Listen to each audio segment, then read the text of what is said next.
Hey guys, it's Rainbow Karen. No, it's Leonie. Oh, and I want to share with you today my 3 favorite sources of creative inspiration.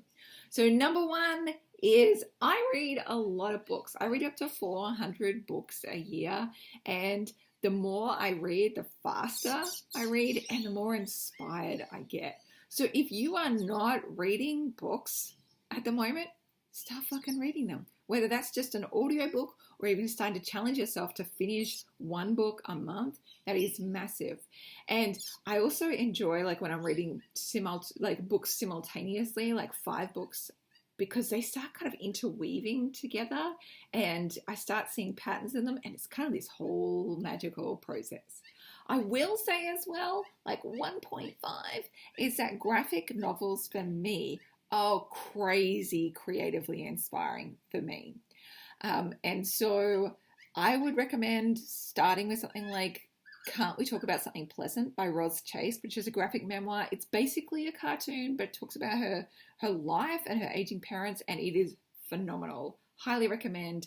And there's so many other amazing graphic novels and memoirs out there. They're not manga, they're like a diary, but with drawing and words, and it's beyond amazing, beyond inspiring.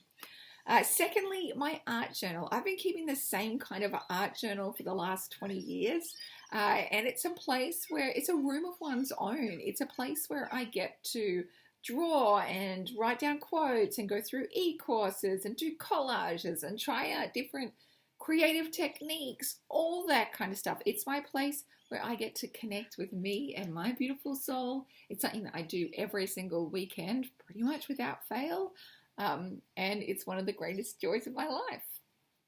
Thirdly, making sure you've got a life outside of your business, whether that's friends or personal goals or crazy hobbies and creative side projects. Like one of the things I'm doing at the moment is there's a bunch of my friends and we have an art journal circle, and we all got ourselves a little art journal. We did a couple of pages and then we sent it on to the next person. There's 15 people. It's getting sent around Australia and New Zealand, and it eventually makes its way back to the original person.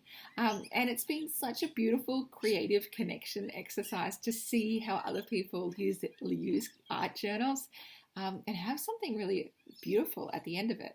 So it's got nothing to do with my business. I'll never share the results of it, but it's been hugely inspiring. So just remember that if you've got a business, you absolutely need to thrive and prosper as well. And even if you don't have a business, you still need to thrive and prosper as a soul. And so taking on these things that give you that creative inspiration can totally help. Now, here's a bonus tip for you. Something to really avoid if, because it doesn't give you creative inspiration. And that is social media. Bam, bam, bam, bam. I want you to try something where you stop scrolling on social media for 2 weeks and see how you feel afterwards, because I do this experiment quite a lot, and I don't keep social media on my phone anymore, because anytime I've got that infinite scroll going, the more I scroll, the less inspired and bummed out I get. It's kind of shitholery. So I highly recommend pulling back from social media and spending more time in your own beautiful, sweet energy. Hope these tips have been useful. I'm sending you so much love, and please share with me what keeps you inspired. I want to hear. Yeah.